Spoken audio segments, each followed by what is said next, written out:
Welcome to Difficulty and Playtesting. In this video we're going to create a facility to map the length of the words to the maximum number of tries so that we can change our hidden word quickly and easily and have an appropriate number of tries.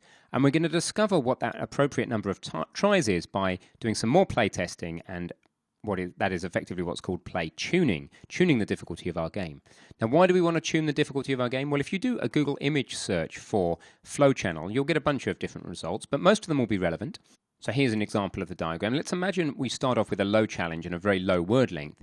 If we just increase the word length without adjusting the number of tries, then the game could get too difficult. If you had, say, a 3-letter word with 3 tries, but then you went up to a 10-letter word with only 3 tries, it would just create anxiety. It would be nearly impossible to play.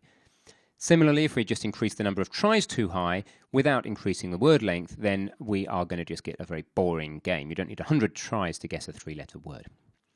So the idea of the flow channel is you balance those two. So as our word gets longer, the challenge goes up. Then we need to also increase the number of tries so that as the player's skill goes up, they can increase the word length up the challenge axis and still stay in flow. Otherwise, as their skill go up and they feel like increasing the word length, then the challenge won't actually get any higher, or it'll get high too fast if the number of tries doesn't change. I hope that makes sense. It's relatively simple. You just need to be careful about what's on each axis. The basic point is to keep it fun by keeping it challenging.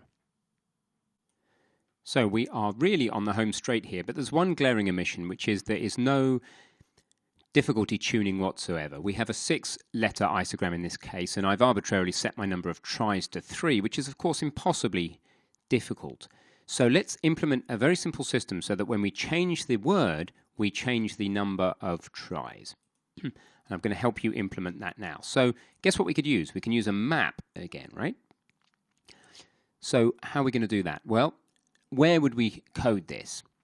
Well, under get max tries would make sense, right? Where we implement get max tries, which we declare here, and then implement right here as a simple return. Why don't we make that a little more complex and use another map? So I'm going to move it down just above the reset method, just for simplicity. I'm going to remind myself that this thing at the top here is the default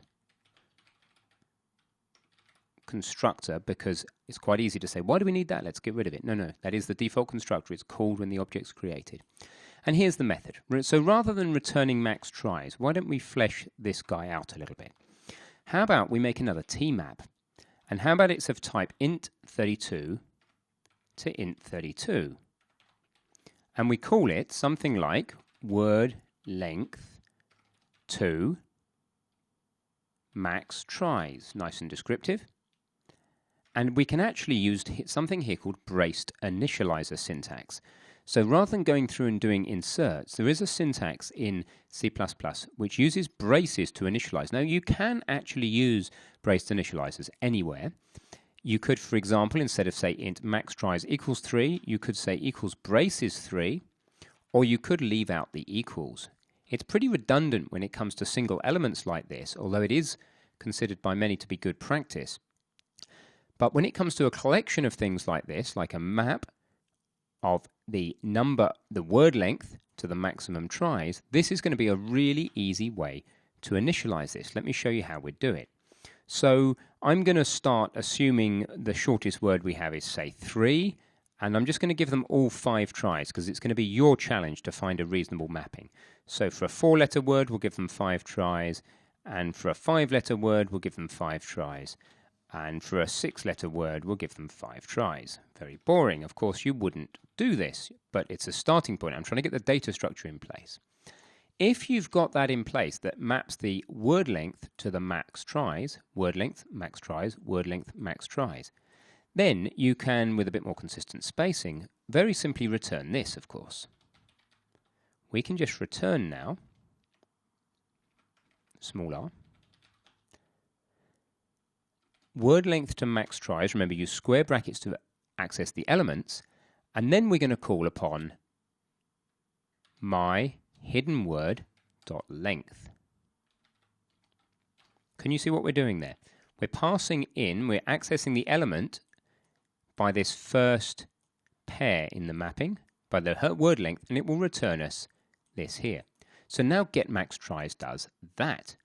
Fantastic. So with a 6-letter word, well, with all of them, we're expecting a return value of 5 tries, which we get there. If I was to change this to 15 or something conspicuous as a test, then I get 15 tries.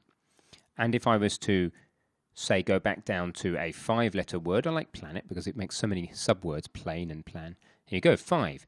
So it does appear to be reading this properly, and it's a very simple method. And of course, what it means is we no longer need here to have my max tries. We just don't need that as data anymore because the data is stored here right inside the method that returns the number of tries. It's the only place we need it, so let's keep it tight right next to where we use it, and then we never see it again and we never have access to it again. So similarly down here, we don't need a constant for my max tries. We don't even need that there. So we can just go hidden word, current try. That's the initialization. All of the stuff about getting max tries is here, and we've simplified our code, removing lines actually, whilst still improving the functionality. So, pretty cool. What I want you to do now is to map your word length to your max tries. Populate your word length max tries map, and write the code I just wrote if you haven't done already. Do more playtesting to find the sweet spot for each word length, ideally with a couple of different people.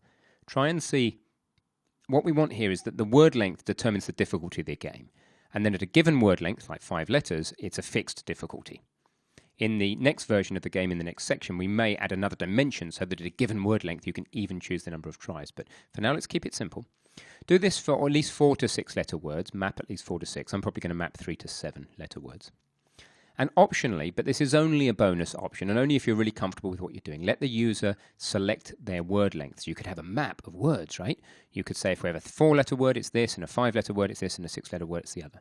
But I'm not even going to show you the solution to that. So unless you're confident and you want to test it yourself by having it work, then don't do it. But if you want an extra challenge, go ahead and do that and test it works yourself. It's using all existing knowledge. So see you in a moment.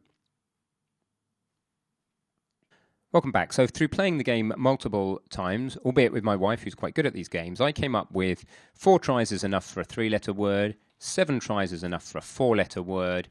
You need about 10 tries, I think, for a 5-letter word, maybe 15 tries when you get to a 6-letter word, and I think finally we'll just go for a 7-letter word, at which point I haven't spent a lot of time testing this one, but I think 20 tries may be enough. So here we have a map. Great. And let's just check plain. Well, let's just work through plan. PLA should come out at 3. I'm only going to test a couple of these. 4 rather. Yeah, 3-letter word gives 4 tries. That's correct. And let's just go up a couple. PLANE. That's 5. Should give me 10. And it does 10 tries.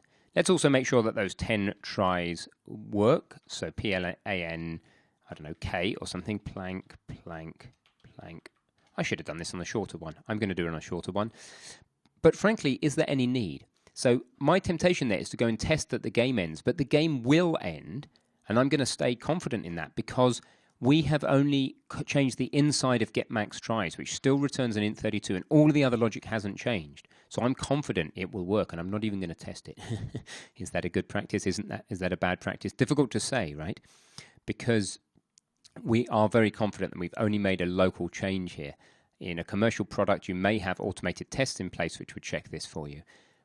What is the correct kind of gut feel here? The gut feel is if you're in doubt, check it. So because that's what I've said, I am going to go and check that now, but I'm going to go and check it with a 3-letter word and make sure I only get 4 tries.